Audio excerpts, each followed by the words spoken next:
ஹரே கிருஷ்ணா. தெய்வத்திராச பக்திவேதாந்த சுவாமி ஸ்ரீல பிரபுபாதர் விரிவான பொருளுரைகளுடன் அருளிய ஸ்ரீமத் பாகவதம் காண்டம் 3 பகுதி 1 பராமரிப்பு அத்தியாயம் 10 படைப்பின் பிரிவுகள் பதங்கள் 27, 28, 29, 30. 27ஆம் பதம். வைக்கிதாஸ்திரய ஏவைதே தேவ சர்க்கஸ்ச சத்தம வைகாரிகஸ்தூய புரோக்த கௌமாரஸ் தூபயாத்மக. மொழிபெயர்ப்பு. ஓ சிறந்த விதுரரே, இறுதியான இம்மூன்று படைப்புகளும் தேவர்களின் படைப்பும் 10வது படைப்பு வைக்கிருத படைப்புகள் என்றழைக்கப்படுகின்றன. இவை முன்னர் குறிப்பிடப்பட்டிருக்கும் பிராகிருத இயற்கை படைப்புகளிலிருந்து வேறுபட்டவையாகும். குமாரர்களின் தோற்றம் இவ்விரண்டிலுமே உண்டு. பதங்கள் 28, 29.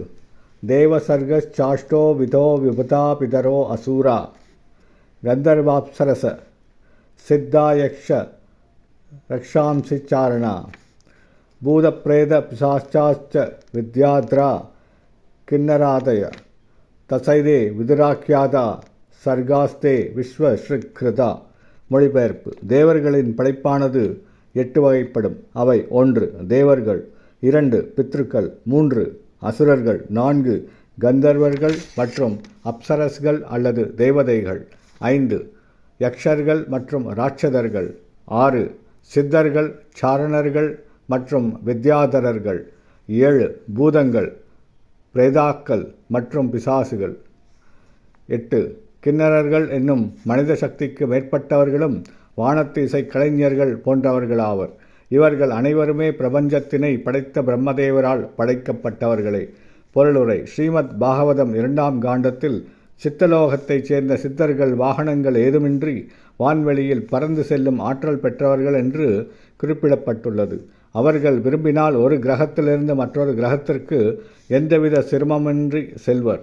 ஆகையினால் வானுலகத்தைச் சேர்ந்தவர்கள் மண்ணுலக வாசிகளைக் காட்டிலும் கலை, கலாச்சாரம், விஞ்ஞானம் போன்றவற்றில் மனிதர்களைக் காட்டிலும் மிகுந்த அறிவுடையோர் ஆதலினால் மேம்பட்டு விளங்குகின்றனர்.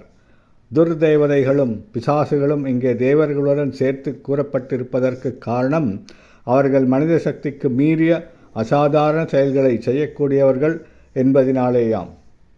பதம் 30. அத பரம் பிரபக்ஷ்யாமி வம்சான் மன்மந்தராணிச்ச ஏவம் ரஜ ப்ளூத ஸ்ரஷ்டா கல்பாதிஷ்வாத்மபூர் ஹரி ஸ்ருஜதி அமோக சங்கல்ப ஆத்மைவாத்மானம் ஆத்மனா. மொழிபெயர்ப்பு. இப்பொழுதுதான் மனுக்களின் பரம்பரையினரை பற்றி விளக்கப் போகிறேன். படைப்பவரும் முழுமுதற் கடவுளது ரஜோகுணத்தின் அவதாரமான வந்தவருமான பிரம்மதேவர் பகவானின் சக்தியின் துணையினால் பிரபஞ்ச செயல்களை ஒவ்வொரு கல்பத்திலும் மிகுந்த விருப்பத்துடன் படைக்கின்றார். பொருளுரை. பிரபஞ்ச தோற்றமானது முழுமுதற் கடவுளின் பல்வேறு சக்திகளின் ஒரு விரிவாகும். படைப்பவர், படைக்கப்பட்டவை இரண்டுமே பரம சத்தியத்திலிருந்து பிறந்தவையே ஆகும். இதுவே ஸ்ரீமத் பாகவதத்தின் ஆரம்பத்தில் ஜன்மாதி அஸ்ய என்று குறிப்பிடப்பட்டிருக்கிறது. ஸ்ரீமத் பாகவதம் 3ஆம் காண்டத்தின் படைப்பின் பிரிவுகள் என்னும் தலைப்பை கொண்ட 10ஆம் அத்தியாயத்திற்கான பக்தி வேதாந்த பொருளுரைகள் இவ்வாறு நிறைவு பெறுகின்றன. ஹரே கிருஷ்ணா.